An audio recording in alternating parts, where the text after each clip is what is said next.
자, 이제 창세기 강의 시작하겠습니다. 우리 창세기 39장 끝부분과 40장 1절부터 10절까지의 내용입니다. 우선 하나님 말씀 좀 볼게요. 우리 창세기 39장 끝부분의 석절하고 40장 1절부터 10절까지 13절인데요. 우리 한 절씩 교독하겠습니다. 제가 한 절 읽고 여러분도 한 절 읽고 우리 마지막 절은 함께 봉독합니다. 여호와께서 요셉과 함께 하시고 그에게 인자를 도하사 전옥에게 은혜를 받게 하시매 전옥이 옥종 죄수를 다 요셉의 손에 맡김으로 그 재반 사무를 요셉이 처리하고 전옥은 그의 손에 맡긴 것을 무엇이든지 돌아보지 아니하였으니 이는 여호와께서 요셉과 함께 하심이라. 여호와께서 그의 범사에 형통케 하셨더라. 그 후에 애굽 왕의 술 맡은 자와 떡 굽는 자가 그 주 애굽 왕에게 범죄한지라. 바로가 그 두 관원장 곧 술 맡은 관원장과 떡 굽는 관원장에게 노하여 그들을 시위대장의 집안에 있는 옥에 가두니 곧 요셉에 갇힌 곳이라. 시위대장이 요셉으로 그들에게 수종하게 하매 요셉이 그들을 섬겼더라. 그들이 갇힌 지 수일이라. 옥에 갇힌 애굽 왕의 술 맡은 자와 떡 굽는 자 두 사람이 하룻밤에 꿈을 꾸니 각기 몽조가 다르더라. 아침에 요셉이 들어가 보니 그들에게 근심빛이 있는지라. 그 주인의 집에 자기와 함께 갇힌 바로의 관원장에게 묻되 당신들이 오늘 어찌하여 근심빛이 있나이까? 그들이 그에게 이르되 우리가 꿈을 꾸었으나 이를 해석할 자가 없도다. 요셉이 그들에게 이르되 해석은 하나님께 있지 아니하니까 청컨대 내게 구하소서. 술 맡은 관원장이 그 꿈을 요셉에게 말하여 가로되 내가 꿈에 보니 내 앞에 포도나무가 있는데 그 나무에 새 가지가 있고 싹이 나서 꽃이 피고 포도송이가 익었고. 아멘. 우리 잠깐 기도하겠습니다. 거룩하신 여호와 아버지 하나님, 감사와 찬송과 영광을 돌립니다. 우리가 오늘 오전과 오후에 씨 뿌리는 비유와 또 씨에 대해서 또 예수 그리스도로 말미암아 씨를 거두는 자가 누구인지에 대하여 우리가 많은 것을 우리가 배우고 익혔으며 또 우리의 심령 가운데 깊이 새겼나이다. 오늘 요셉을 통해서 우리에게 말씀하시는 하나님의 창세로부터 감추인 하늘의 비밀을 우리가 또 깊이 깨닫고 야다하는 시간이 될 수 있으면 좋겠습니다. 하나님께서 친히 성령으로 함께하여 주시오면 우리가 이제까지 하나님께로 받은 그런 놀라운 은혜를 또 한 번 받게 될 줄로 믿사오니 하나님께서 친히 역사하여 주시고 성령의 감동과 가르치심이 함께하여 주시옵소서. 예수님의 이름으로 기도하옵나이다. 아멘. 자, 이제 요셉이 바로의 이제 감옥에 가게 됐는데요. 그 감옥이 뭐라 하냐면 소하르 감목이에요. 감목. 집을 이제 감목이라고 하는데 소하르는 둥근이라는 뜻이에요. 그래서 둥근 그리고 둥근. 소하르를 두 번 쓰는데 둥근 감옥이다라는 이야기가 되고요. 또 우리는 처음과 나중의 때를 살고 있으니까 처음에도 우리가 감옥에 있고 여전히 나중에도 감옥에 있게 됩니다.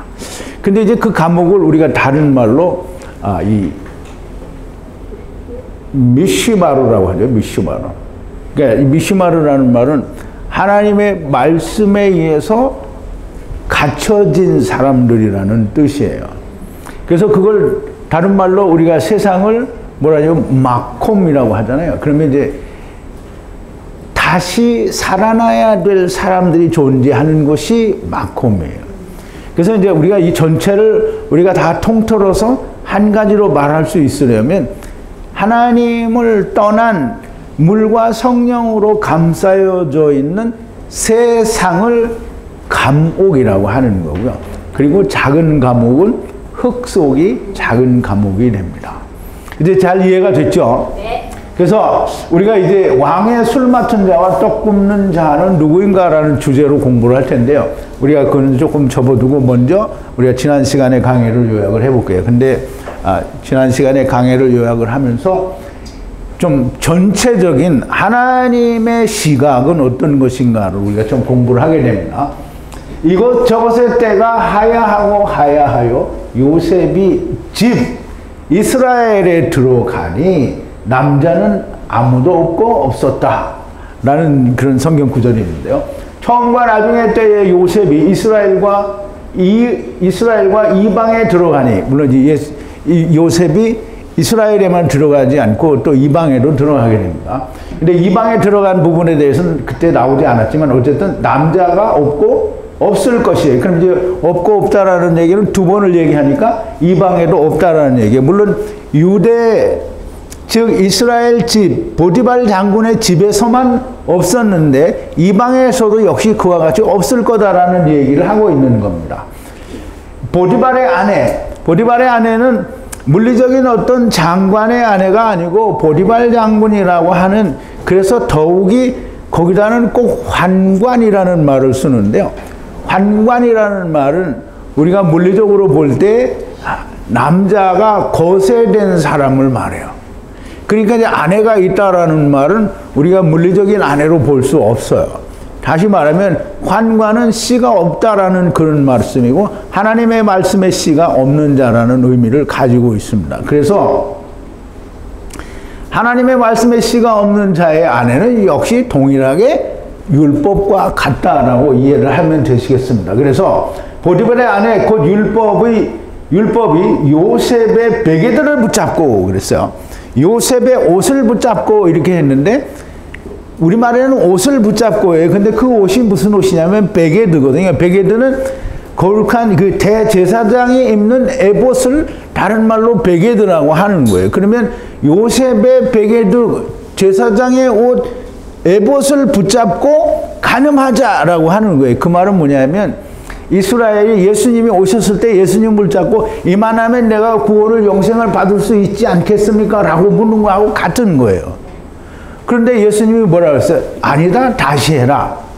다 그렇게 얘기하셨거든요. 지금 여기에 이 여자가 요셉의 옷을 붙잡고 간음하자, 우리가 돌이 떡이 되게 하라, 이 말을 하는 거잖아요.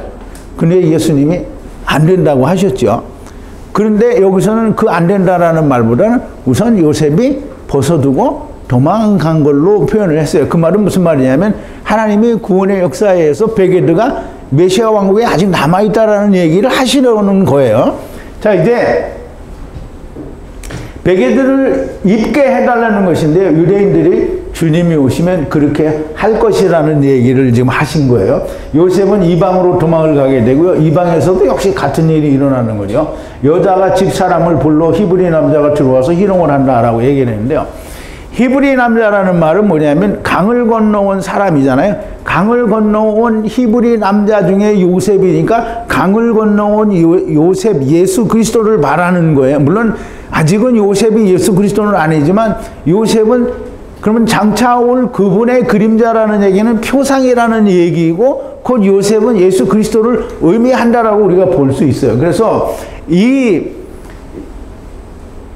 요셉,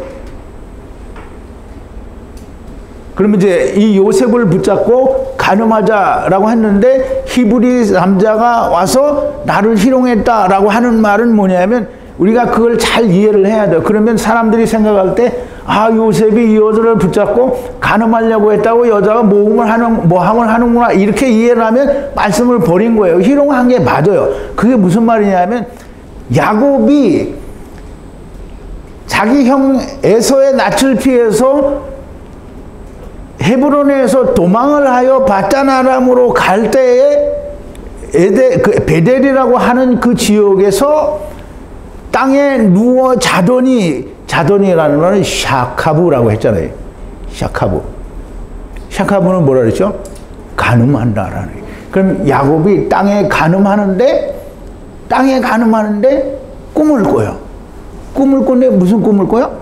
사다리가 있고 하늘의 천사들이 거기에 오르락 내리락 하는 거예요. 그럼 간음을 누구하고 하느냐면 올라가기로 작정하고 내려오는 놈들하고 간음을 하려는 거예요.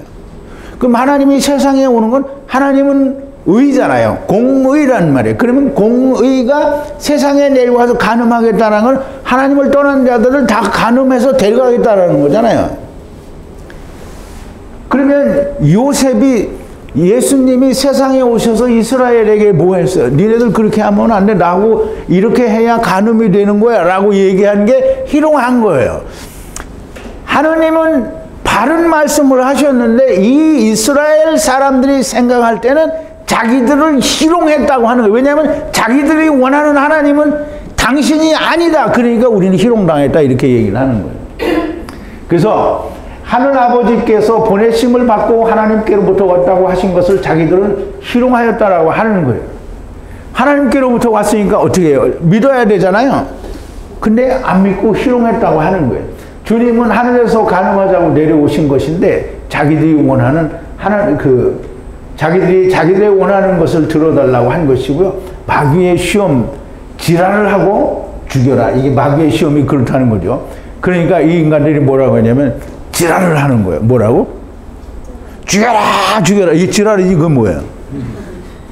지랄을 하고 죽여라 죽여라 하고 외치고요. 그리고 십자가 위에서 내려와서 자기를 구원하여 보라고 외치는 거예요. 그리고서는 죽여버리죠. 결국 복음은 이방으로 넘어가게 되고요. 요셉이 베게드를 율법의 집에 버려두고 이방으로 넘어갔고요. 베게드는 후일에 메시아 왕국을 위해서 필요하게 되는 거죠. 여자가 주인이 돌아올 때까지 베게드를 옆에 두고 기다렸다가 자기의 행한 일과 요셉의 다바로를 고하니 매우 화를 내게 되는데요. 자기 마누라가 잘한 것이 없어요. 그래서 자기 마누라가 잘했다라고 하는 게 아니고 뭐가 불만이냐면 자기 마누라와 자기가 원하는 걸 안 해줬어요. 그러니까 화가 나는 거예요. 요셉의 다바로를 고하니 그래서 자기 마누라가 잘한 것이 없으나 자기들을 받아주지 않은 것에 대해서 화를 내고 노한 거예요. 요셉을 소아르 집 감옥에 보내게 되는데요. 그럼 소아르 집이 어디 있냐면 보디발 장군의 집에 있는 소아르 집이에요. 근데 그걸 왜 보디발 장군의 집에 있다라고 하는지 역시 율법 아래 있는 거기 때문에 이제 그렇게 말하는 건데요. 요셉을 소하르 집 감옥에 가두어요.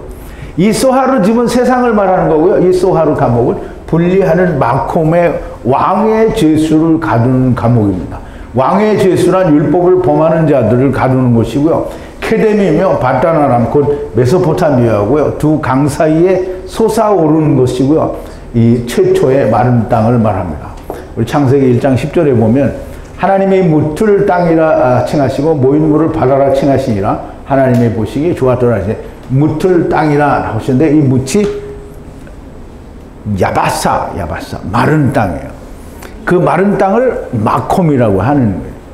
자 이제 그러면 아까 얘기한 대로 이 소하르 집 미시마르 또는 모든 이 마콤에 있는 한 감옥, 집 이런 얘기는 다 이 세상 자체를 말하는 거고요.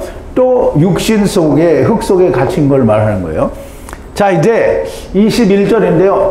여호와께서 요셉과 함께 하야하니 향하여 자비를 뻗치시니 감옥 집에 장관에게 눈의 은혜를 주시니 그래서 이제 감옥은 소하루 집이라고 되어 있는데요.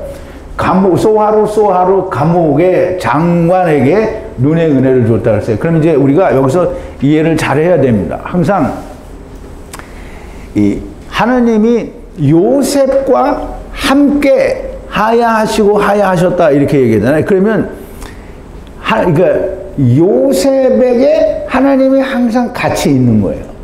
함께니까. 함께 오고 함께 가는 거예요. 그럼 요셉은 하나님이잖아요. 여호와 하나님인데 처음이든지 나중이든지 여호와 하나님이란 말이에요. 그러면 그 여호와 하나님은 항상 하나님이 거기에 있어요. 그러면 그 하나님이 함께 오고 함께 가는 거예요. 그럼 함께 오는 것은 처음이고요. 함께 또 가는 것은 나중이에요. 그러면 여호와 하나님이 요셉과 함께 하야하니 향하여 자비를 뻗치시니 그러면 하느님이 요셉과 하는 일에는 100% 자비와 인애가 있는 거예요. 이거는 누군가가 가는데 하나님이 동행해 준다라는 뜻이 아니에요. 그러면 내가 가는 길에 하나님이 나를 동행한다 그러면 하나님이 나와 함께 하는 게 아니고요. 사람들의 생각에 하나님이 나를 뒤를 쫓아간다라고 생각하는데 하나님은 절대 그렇게 일을 안 해요. 하나님은 동행한다고 하면 나와 같이 내 안에서 동행을 하는 거지, 아니면 내가 하나님 안에서 동행을 하는 거지, 내가 가는 길을 하나님이 나를 개가 쫓아다니시 나를 쫓아다니는 거, 이건 하나님이 아니에요. 그러면 하나님이 그렇게 함께 하야하고 하야해서 자비를 뻗치시니, 뻗친다라는 말은 쫙 펼쳐지는 걸 말해요. 뻗어나가는 걸 말하고요. 감옥 집의 장관에게는, 즉 소하르 집 감옥의 장관은 누구예요? 마귀죠. 은혜를 뻗치시니, 은혜를 주시니. 그러면 마귀에게 하나님이 무슨 은혜를 주겠어요?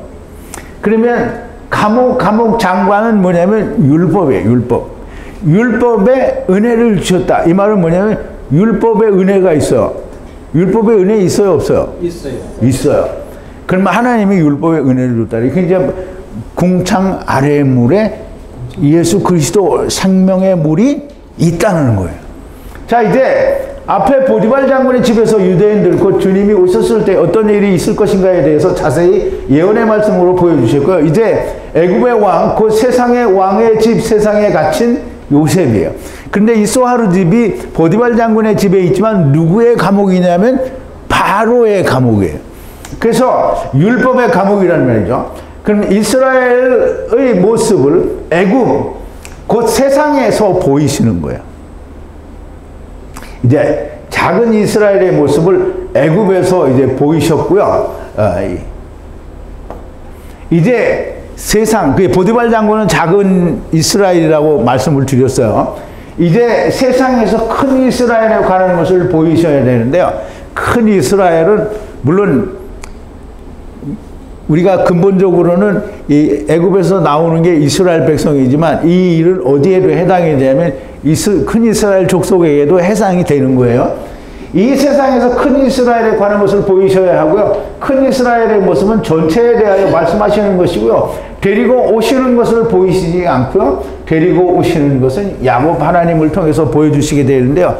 지금 이 보디발 장군의 감옥, 소하르 감옥에서 보여주는 거는 뭐냐면 떡 굽는, 그러니까 빵 굽는 관원장과 술 맡은 관원장이 누구인지를 보여주는데 그 시선이 어디에 있냐면 땅에 있는 게 아니고 하느님의 시선으로 내려다보는 그런 관점에서 설명을 하는 거예요. 그러면 하느님의 구원의 뜻, 예정, 계획이 그냥 그대로 나오는 거예요. 그리고 나서 이제 바로에게 가게 되는 거죠. 자, 이제 세상 곧 소하르 둥근 집에서의 구원의 원리에 대하여 말씀하시는 거예요. 세상에 와 있는 동안 항상 하느님이 요셉과 함께 하야하시고 자비를 주시고 하나님이 세상의 일에 간섭하시지 않기 때문에 인애가 없으신 것이 아니고요. 항상 그의 품 안에 우리가 있는 거예요. 소하르 감옥의 장관에게 은혜를 주신다. 아까 말씀을 드렸죠. 율법에 은혜가 있다라는 말이에요. 자, 22절인데요. 감옥집의 대장이 요셉의 손에 애트 모든 감옥집의 소하르 집에 분리된 죄수를 주니 그랬어요. 그러면 이제 감옥에 그럼 이제 우리가 전에 배우던 거하고 조금 개념이 다른데 모든 땅에 와 있는 인간들 다 누구의 손아귀에 있어요? 마귀의 손아귀에 있다 이렇게 얘기하잖아요. 그런데 지금 땅의 입장에서 마귀의 입장에서 볼 때 그렇고요. 하나님의 눈에서 위에서 내려다 볼 때는 사실상 땅의 임금이 마귀라고 할지라도 그 위에 있는 건 누구예요? 하느님이잖아요. 그러면 하느님이 보실 때는 모든 율법의 죄수들이 누구 아래에 있냐면 사실상은 자기 일들을 할 때는 마귀 아래에서 일을 하는데 전체적인 의미에서 볼 때는 요셉 아래에 있는 거예요. 즉 하나님 아래에 있다라는 말이에요. 그 하나님 아래에서 구원의 은혜가 빵 굽는 자와 술 맡은 자로 나타나는 거예요. 자, 이제 바이트 모든 분리를 만들고 후가 하야 하는 그때에 만들었다 이 말인데요. 자, 둥근 감옥의 장관에게 은혜를 주신다는 말은 율법 안에 은혜가 있다라는 말씀이고 아까 말씀드렸고요. 둥근 감옥, 그러니까 둥근 감옥, 그러니까 이게 스와루라고 했는데요. 이게 자꾸 두 개를 연속해서 쓰려다 보니까 이게 좀 어떻게든지 좀 짧게 써보려고 그래. 둥근 감옥이라는데 소하루 집에 대장이 요셉의 손에 애트 묻은 감옥 둥근 감옥집에 분리된 죄수를 주니. 그래서 그러면 이게 우리가 배운 거하고는 거꾸로 다 하나님이 이렇게 줬다는데 왜 다시 이제 요셉에게 주냐 이렇게 생각할 수 있는데요. 본래는 다 요셉이 데리고 오는 거잖아요. 그리고 요셉이 데리고 와서 땅에다 풀어놓는 거고요. 그래서 다 요셉에게 주니라는 말은 이 율법이 다 요셉에게 준다라는 말은 사실상 율법에는 구원에 관한 권한이 1도 없다라는 얘기를 하는 거예요. 아니 모든 자들을 마귀에게 주신 것이 아니냐? 당연히 맞아요. 그런데 마귀도 선악을 알게 하는 나무를 먹은 자도 다 자기 일을 어디서 하는가? 마귀도 그 죄수들도 다 하나님의 안에서 해보는 거예요. 그러니까 이게 지금 제가 말씀을 드린 대로 하나님의 관점에서 지금 세상을 바라보는 거예요. 그럼 우리가 로마서 13장에서 뭐라 했어요? 마귀도 하나님의 디아코노스라고 했잖아요. 그죠? 그러면 그 입장에서 하나님의 디아코노스 입장에서 지금 하나님은 세상을 보시는 거예요. 그러므로 마귀도 그의 죄수들도 다 하나님 안에서 지금 성령과 물 안에서 샤마임 안에서 해보는 거예요. 그러므로 모든 죄수들을 요셉의 손에 주셨다라고 하는 것이고요. 바이트 모든 분리를 만들고 후가 하야 하는 때에 만든다는 것이다. 그러면 후가 하야 하는 게 어디예요? 그럼 처음 후가 올 때 그 일이 이루어진 것은 실상은 하나님의 관점에서 보면 이렇다라는 말인데 그걸 땅의 관점에서 보면 보이지가 않죠. 땅의 관점에서 우리는 이제 보여요. 그래도 땅의 관점에서 봐도 보이죠. 첫사람 아담이 데려왔다고 보인단 말이에요. 여기서는 지금 뭐냐면 하나님의 관점에서는 이유하를 불문하고 후가 세상에 올 때 그렇게 됐다는 거예요. 그럼 처음 후가 올 때 그렇게 됐다라는 거고 당연히 이 나중 후도 이제 나오긴 하겠지만 여기서는 처음 후가 하야 하는 때 그렇게 생겼고요. 당연히 나중에 그게 이제 나중이라고 제가 표현을 한 데는 조금 다른 의미가 있어요. 그래서 나중에 예수께서 오시는 때에도 역시 동일하게 요셉이 그렇게 다 데려가게 되는 그런 의미를 얘기하는 거예요. 그때의 분리가 만들어진다는 것이고요. 물론 이제 처음 후가 하야 할 때 되었고 나중에도 그렇게 분리가 되어진다는 거예요. 그래서 나중에 그렇게 분리가 되어진다라는 말은 양과 염소가 나누어진다라는 말을 하는 건데요. 양과 염소가 나누어지는 거는 꼭 백보자 심판 때만 나누어지는 게 아니고요. 예수 그리스도로 말미암는 심판이 현장에서 이루어지면 그때 일어나는 거예요. 그러면 여러분들은 지금 양이에요, 염소예요? 백보자 심판을 당했어요, 안 당했어요? 안 당했어요. 그렇지만 이게 인자 예수 그리스도의 심판이 있었기 때문에 여러분들이 양이 되고 된 거예요. 다른 사람 여기는 염소가 없으니까. 염소가 있을라나 혹시? 자 23절인데요. 감옥 소하루 집에 대장이 여호와께서 분리하는 손에 애투 모든 어떤 것도 보지 않았으니 후와 함께 분리를 만드시니라 여호와께서 사맥 본성케 하시니라. 자 이제 이 말도 좀 잘 이해를 해야 됩니다. 감옥 집에 즉 소하루 집에 즉 다시 말하면 세상에 갇힌 이 모든 이 세상의 대장이 여호와께서 분리하는 손에 애트 모든 어떤 것도 보지 않았으니. 그러면 이제 보세요. 자기에게 자기 일을 하라고 할 때는 다 봐요. 그런데 하나님의 구원 계획에 있어서는 소하루 집의 대장이 아무것도 보지 못해요. 다만 나중에 자기 일을 시키는 거예요. 미혹이 됐기 때문에 이제 그 말을 하는 거죠. 그럼 이제 분리를 만드심이라 여호와께서 싸맥 번성케 하시니라. 그럼 이제 보세요. 생육하고 번성하여 땅에 충만하라. 이거 누가 하는 거예요? 첫사람 마사마에서. 네? 첫사람 마사마에서. 그러니까 누가 하는 거냐고요, 그거를. 누가 생육하고 번성시키냐고요. 그러니까 누가 시키냐고요, 그거를. 하느님이 시키는 거잖아요. 마귀가 막 생육시키고, 마귀가 막 번성시키고, 마귀가 막 이게 충만하게 해요? 마귀는 그거 못해요. 마귀는 무조건 율법을 행하게 하는 거예요.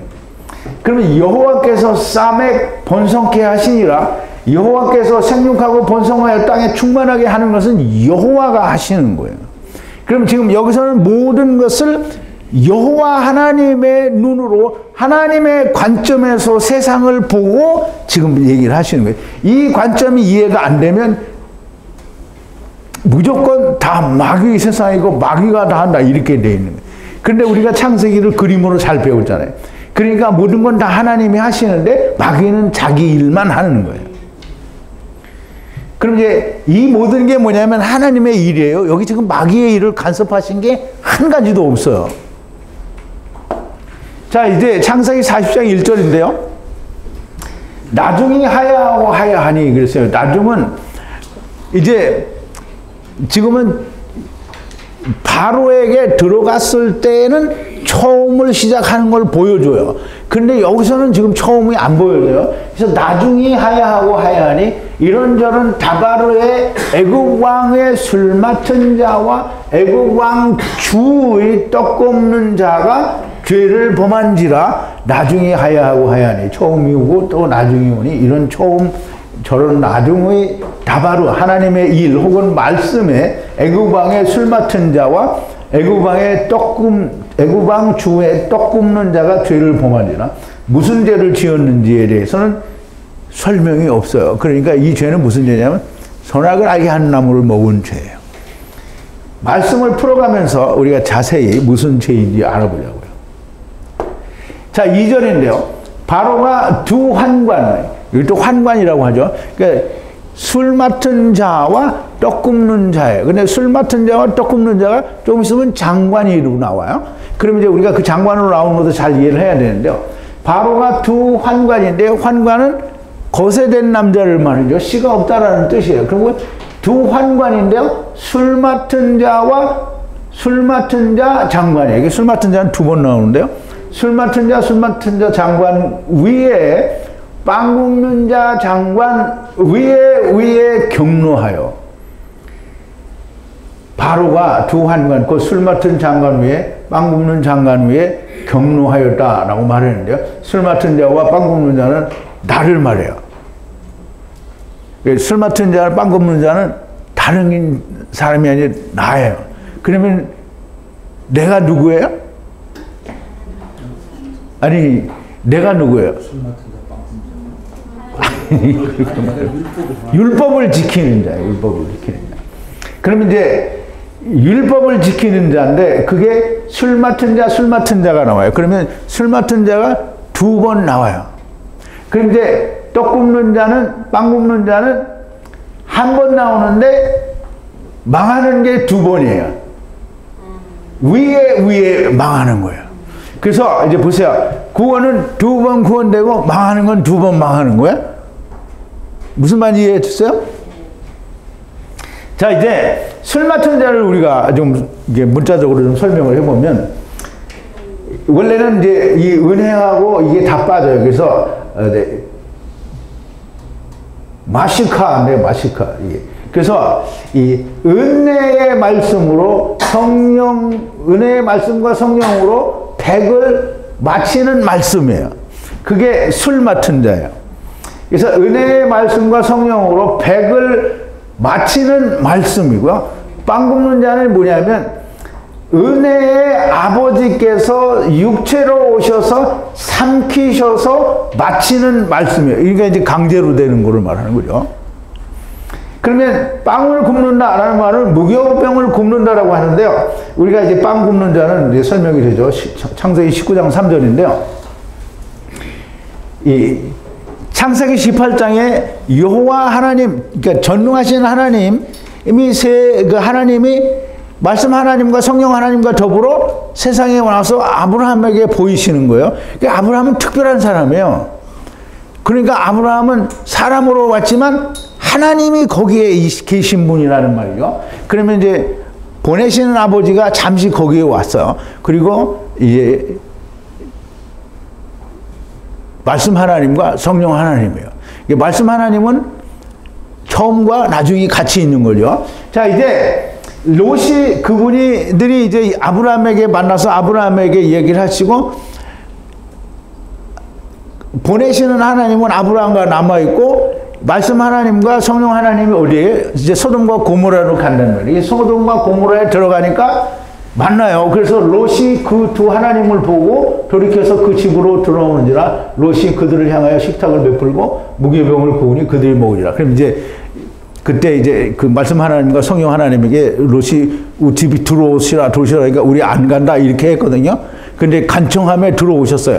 오시니까 뭐라고 했어요? 롯이 그들을 위하여 식탁을 베풀고 오라고 했는데 식탁을 베푸는 게 아니고요. 이 발효되지 않은 빵을 구웠다라고 했어요. 이제 빵을 구운 거예요. 그러니까 우리말에는 정말 많은 걸 버리는 거죠. 그냥 식탁을 베풀고 이렇게 하면 그게 뭔지 모르잖아요. 식탁도 뭐냐면 미시테예요. 레헴 미시테가 식탁이에요. 그러니까 레헴 미시테에 발효되지 않은 떡이 없으면 안 돼요. 그런데 누가 떡을 구웠어요? 롯이 떡을 구웠단 말이에요. 그러면 롯은 빵을 굽는 자고요. 빵을 굽는 자는 소돔과 고모라잖아요. 그래서 빵을 굽는 자는 미리 데려가는 게 아니라 덮쳐지는 거잖아요. 그러면 강제로 이제 구원받게 되는 게 빵 굽는 자의 얘기의 모습이 나오는 거예요. 어쨌든 이제 빵 굽는 자는 이제 이 롯이 빵을 구워요. 그럼 이제 술 맡은 자에 대해서는 우리가 뒤에 설명이 다 나오니까 거기서 또 듣기로 하고요. 자, 에탐 호위나 또는 호위 시위를 하는데 시위장관 집의 감옥. 그럼 이제 보디발 장군에 있는 감옥을 말하는데 그 이제 결국은 바로의 감옥이에요. 요셉이 거기에 갇힌 분리하는 마콤의 감옥 소하르 감옥 집을 향하여 주니 누구를 그렇게 줬어요? 술 맡은 자와 빵 굽는 자를 요셉이 갇혀 있는 소하르 감옥에 보냈어요.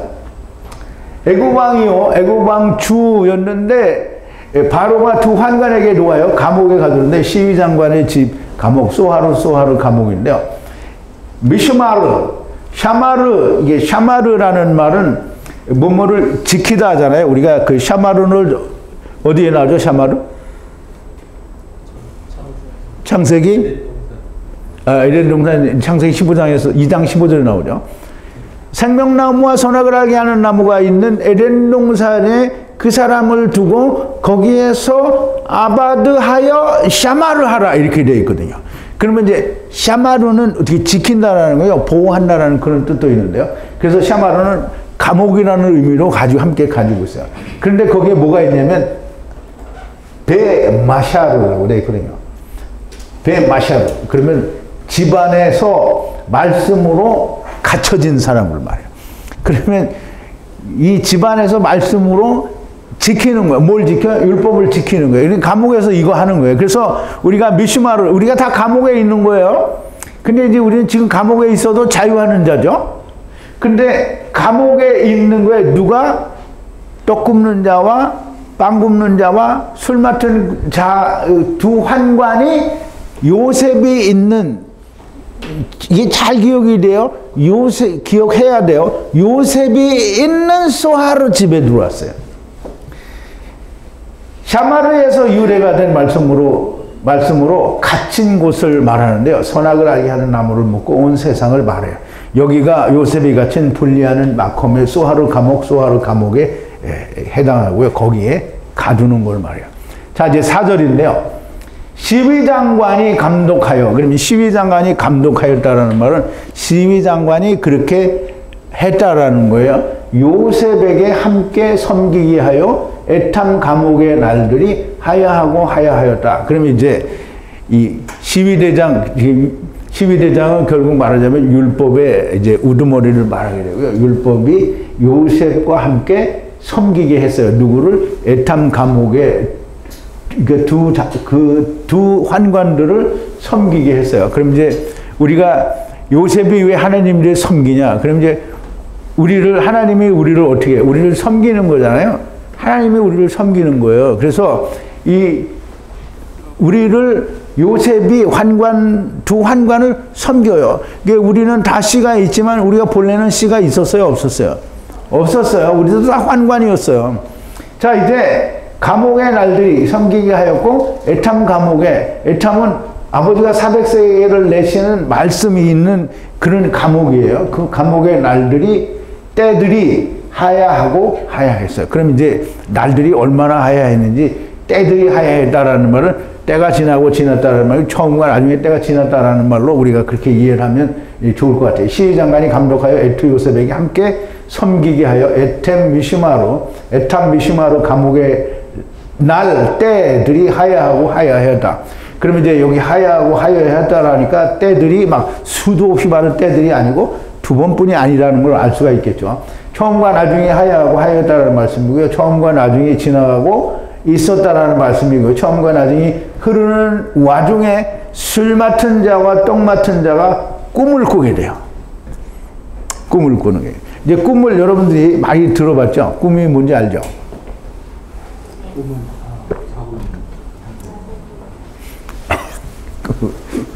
자, 이제 또 보죠. 이제 감옥의 집에 갇힌 애국왕의 분리하는 빵 굽는 자와 술 맡은 자가 해석의 꿈을 밤에 한 남자가 둘째 남자가 꿈을 꿨다라는 말인데요.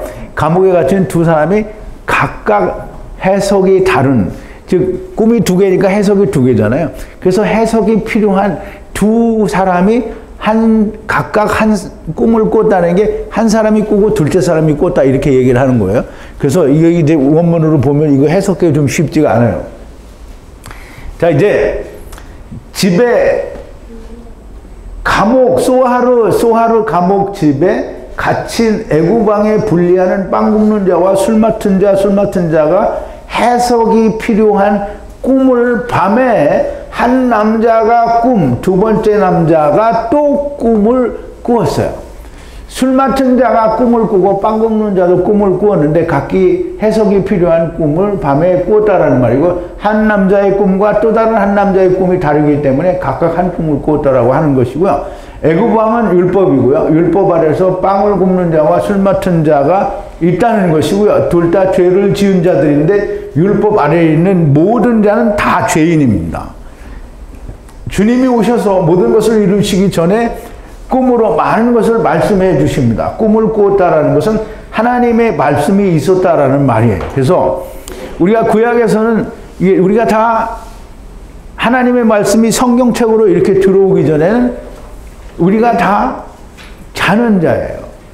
그러면 이제 우선 하나님의 말씀이 열리면 자는 자가 아니지만 말씀이 열리지 않은 자는 다 자는 자예요. 어쨌든 구약에서는 하나님의 말씀을 물론 아브라함이나 다른 사람들이 이상 중에 말씀하시기도 하고 다 이렇게 하겠지만 사실은 꿈에 말씀하실 때가 많아요. 그럼 요셉에게도 꿈에 얘기했어요. 단들 꿈, 그리고 해와 달과 별들의 꿈. 그리고 많은 경우에 꿈으로 얘기하시는데 이 꿈으로 얘기한다라는 건 하나님이 말씀하셨다라는 거예요. 그런데 오늘날 하나님의 말씀이 다 어디에 있어요? 성경에 있잖아요. 그러니까 그 성경을 성령의 감동을 하심에 의해서 올바르게 풀어주면 하나님이 내게 말씀을 하신 건데요. 성령의 감동하심이 아니라 자기가 임의대로 풀어버리면 그거는 그냥 꽝인 거죠. 하나님 말씀하신 게 아니에요. 자, 이제 꿈을 꾸었다라는 것은 하나님의 말씀이 있었다라는 말씀이고요. 각자에게 꿈으로 말씀하셨어요. 자, 6절인데요.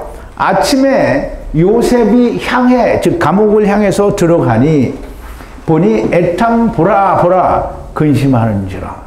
밤에 꿈을 꾸고 아침이 왔는데요. 어둠에 있을 때 하나님의 말씀을 들어요. 그럼 이제 우리가 밝을 때에는 우리가 아침이 되고 밝을 때 지금 낮이라고 하면 낮은 언제요? 빛이 있을 때가 낮이잖아요. 그런데 이제 물리적으로 빛이 있을 때는 그냥 낮이고 또 물리적으로는 빛이 가면 어둠이 오지만 하나님의 말씀에 빛이 오게 되면 더 이상 어둠은 아닌 거죠.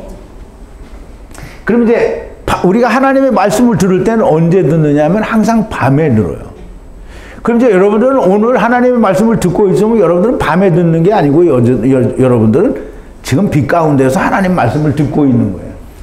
그러면 밤에 어둠에 있을 때 하나님의 말씀을 듣게 되는데 그래서 잘 때 꿈을 꾸는 거예요. 꿈에 들은 말씀이 흑암에 있을 때 읽고 들은 성경이 무슨 말씀인지 몰라요. 대개는 우리가 지금도 꿈을 꾸면 다 이제 지금은 여러분들이 꿈을 꾸면 다 개꿈입니다. 뭐 개꿈이 아닐 수도 있어요. 돼지 꿈도 있고 똥 꿈도 있고 뭐 다 있는데 그런 거는 다 여러분들하고 전혀 상관이 없는 꿈이에요. 근데 그걸 갖다가 무당들한테 보여주면 무당이 뭐라고 설명을 해준다고. 근데 그게 여러분들하고 상관이 없는 거예요. 여러분들하고는 상관이 없는 꿈을 꾸고 그 꿈 때문에 마음을 혼란스럽게 할 필요가 없어요. 그냥 꿈은 꿈이다.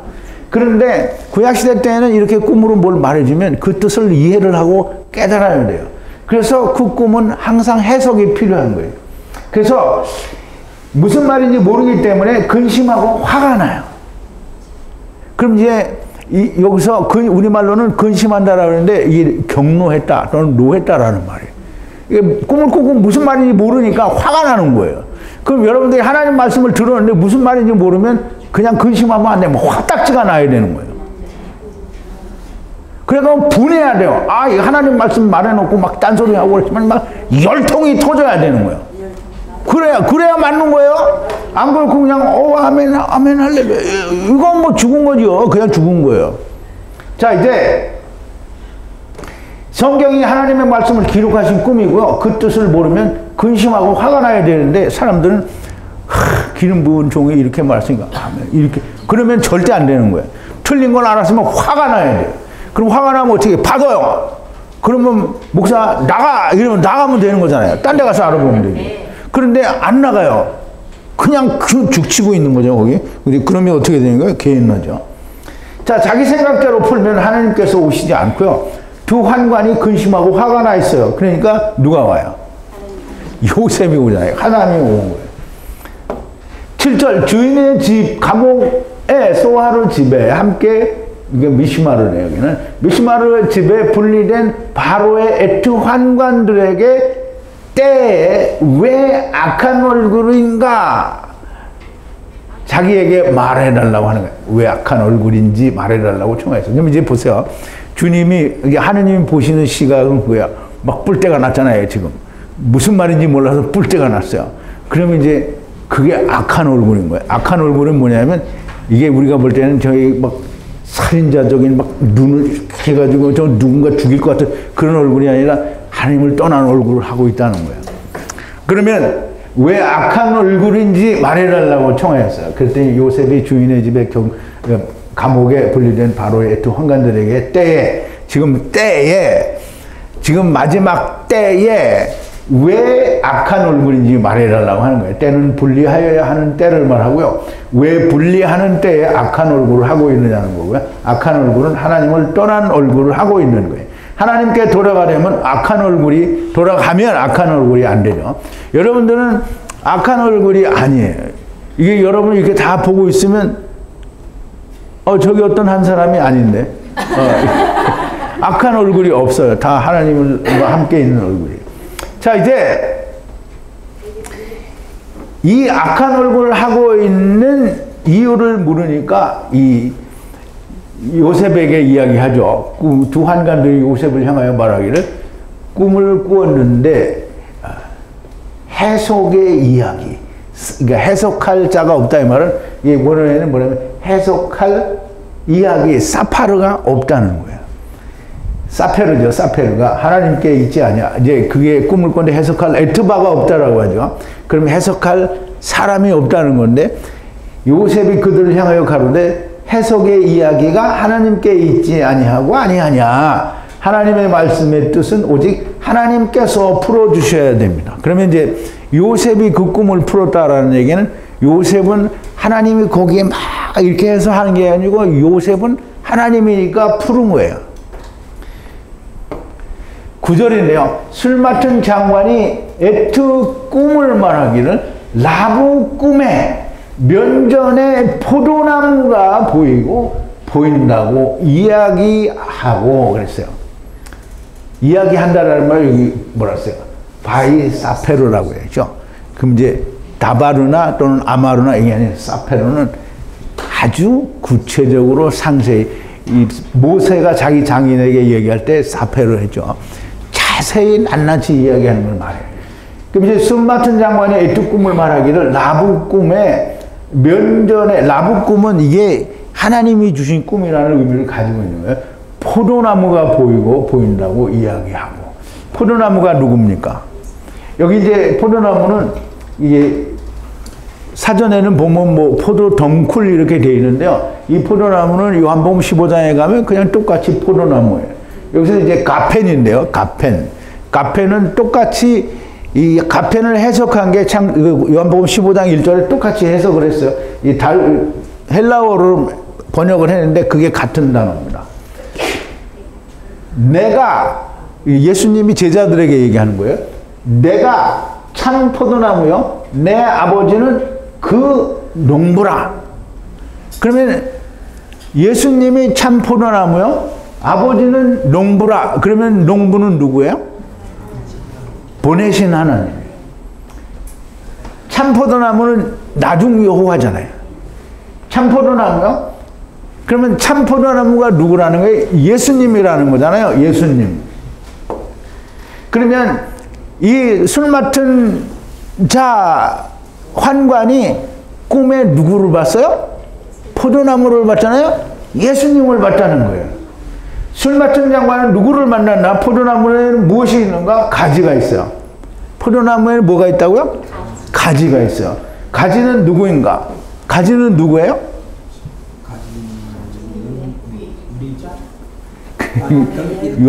그제 이제 보세요. 요한복음 15장에서 뭐랬어요? 나는 포도나무요. 너희는 가지라는 거예요. 가지가 있어요. 거지에 뭐가 달래? 열매가 포도송이가 달린다는 말이에요. 자, 이제 이걸 잘 이해를 해야 됩니다. 물론 이제 오늘 다 나오진 않고 이게 끝이니까 좀 아쉽기는 한데 참 이 정말 드라마틱한 이 재미난 얘기를 내일 들어야 됩니다. 자, 포도나무에 후와 후의 새 가지가 싹이 나고 꽃이 오르니 포도송이가 익었고. 그래서 이게 참 이게 우리말로 하면 야, 포도나무에 그냥 이게 후와 후 이거 다 빼면 못하네 번역에는. 후와 후 없어요. 포도나무에 새 가지가 싹이 나고 꽃이 오르고 꽃이 피고 포도송이가 익었고 이렇게 나온다는 말이에요. 근데 후와 후가 있어요. 그럼 이제 우리가 포도나무를 잘 이해를 해야 돼요. 그 성경은 정말 잘 이해를 해야 되는 거예요. 포도나무는 누구라고요? 예수님이잖아요. 예수님은 누구냐면 환도뼈예요.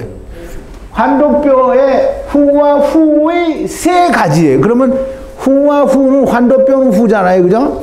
후에 세 가지가 있어요. 그럼 처음 후에 세 가지, 나중 후에 세 가지. 그러면 환도뼈의 가지가 몇 개? 6개.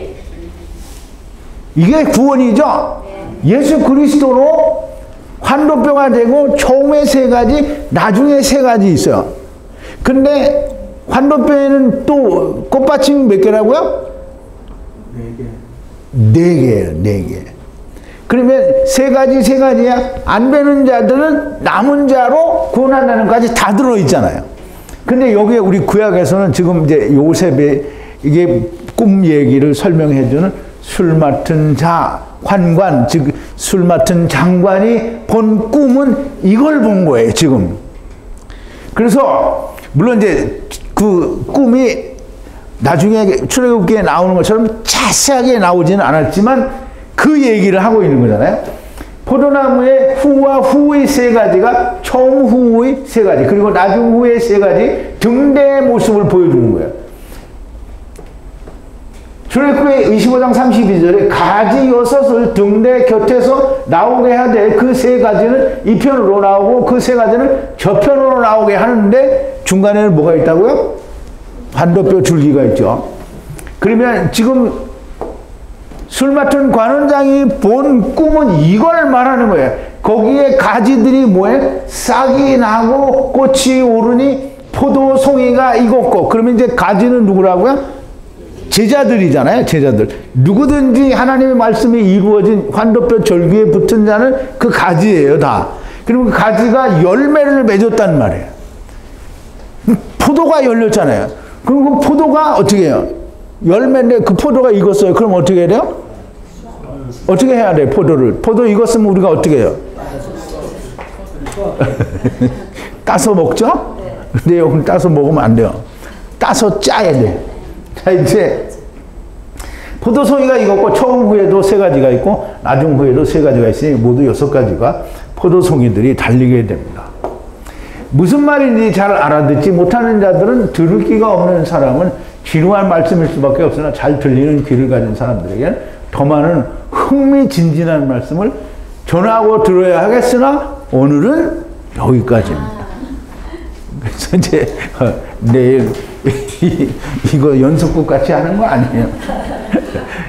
네, 정말 이제 내일 시간에는 정말 술 맡은 자와 빵 굽는 자의 꿈의 내용이 과연 무엇인지를 우리가 자세하게 공부할 수 있습니다.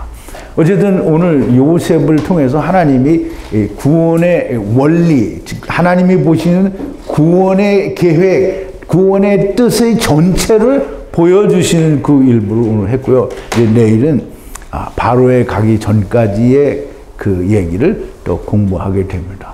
좀 궁금하시지만 원고를 드렸으니까 원고를 보시면서 스스로 좀 공부를 해보시고 내일 또 강해를 듣도록 하겠습니다. 우리 기도하시겠습니다. 거룩하신 여호와 아버지 하나님, 감사와 찬송과 영광을 돌립니다. 오늘도 하나님께서 성령의 감동하심으로 풀어주시는 하나님의 참 진리의 말씀을 우리가 또 듣고 들었습니다. 오늘 이 들리는 이 말씀들도 우리는 참 감당하기 어려웠던, 너무나 알지 못했던 그런 이야기들이었으나 우리가 이제까지 공부한 그 공부를 바탕으로 하나님의 말씀이 이토록 깊이 있게 또 이렇게 귀한 말씀으로 들리는 것은 하나님의 귀하신 은혜요 축복입니다. 우리가 이 말씀들을 잊지 않도록 하나님께서 저희의 심령 깊은 곳에 온전히 야다하여 사페를 하게 하시고 하나님의 일을 감당하는 추수꾼이 되고 제자가 되게 하여 주시옵소서. 예수님의 이름으로 기도하옵나이다. 아멘.